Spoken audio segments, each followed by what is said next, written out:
Thanks for tuning in to the Urban Scope podcast. I'm back with more hip hop news. And of course, on October 29th, Drake's legal team filed an appeal to the dismissal that they received a couple of weeks ago in regards to the lawsuit against UMG, Universal Music Group.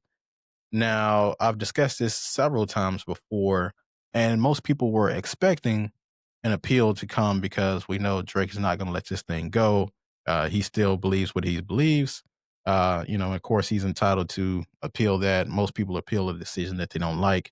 Um, so this was pro, you know, this is par for the course, so to speak, because most people will say that you know, if Drake feels he has a case, his lawyer's going to take his money. Of course, they're not going to turn down his money and say, "No, we don't really have a chance here." They're going to say, "Yeah, Drake, we can do this. We're going to win this appeal. We can do this and this and this," and give him assurances. They're going to take his money. Um, so they will continue to take that money until they get a fair shot at it. But as fans of hip hop and music, uh, we can't let this beef go or move on because this lawsuit still stands in existence. So if Drake is trying to save face by trying to win this lawsuit and say, "Hey, see, look, I was right," you still lost the battle because Kendrick made the better songs. The songs that you made were, you really didn't have anybody competitive go against you, except for the likes of Pusha T. Meek Mill didn't even release a song. These other artists and people that you go at don't even make music, like Serena and her husband. And then you go at ASAP, who's been really dormant in music for a while, working on his fashion and stuff. So you really didn't have any competitors. So you looked like you were that guy, but in actuality, he wasn't that guy. He just didn't have anybody to go against him.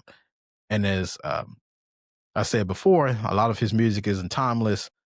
It was for the time. So um, a lot of things are starting to look funny in the light when it comes to Drake. And this appeal that he filed is just reaffirming the narrative that he's not like us in terms of hip hop. Because in my mind, he was never hip hop. He was pop. He was hip hop. So um, when you think about him being hip hop, he had elements of hip hop. He maybe was halfway hip hop, but for the most part, he was just out there trying to beat the Beatles records and Michael Jackson records and things like that. He wasn't trying to be the best MC he could be. He wasn't trying to do any of that because of the writers and because of the sound that he produces. And Most Def talked about this before, and that Most Def interview on the Cutting Room Floor podcast was one of the best interviews and put a lot of things into light, a lot of things that Kendrick Lamar shined the light during that beef that they had last year. Um, but just suing a rapper over a beef is just crazy in itself because no matter how much Ja Rule and 50 Cent hate each other, I can't see either one of them suing each other over a rap beef. Nas and Jay Z, when they had their battles, I can't imagine uh, Nas suing Jay Z for what he said. It just doesn't make sense at all, and it's just a rap battle. You could have just took your L and kept moving. You already took one with Pusha T, but I guess you couldn't take another one.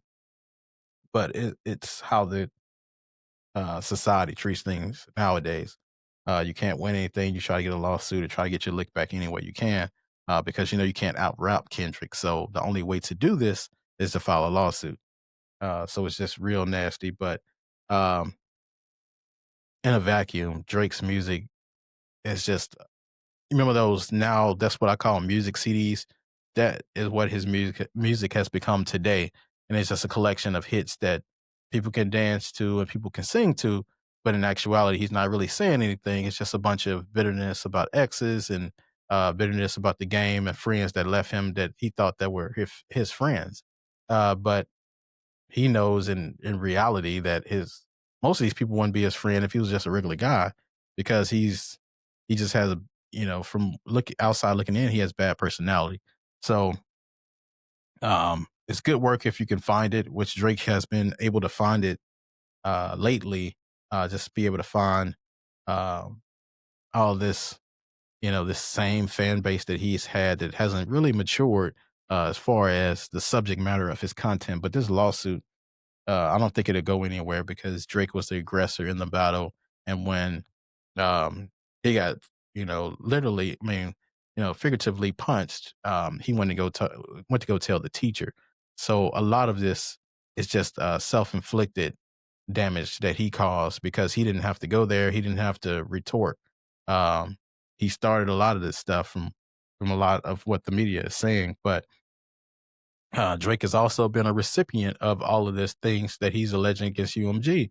So when it regards to um, the bots and inflating the numbers, they've been doing that for Drake forever. He's one of the first artists, or the only artist in hip hop I know, um, that calls himself hip hop, that had an Apple Music deal. Now, when you have an Apple Music deal, they're gonna blast your music everywhere.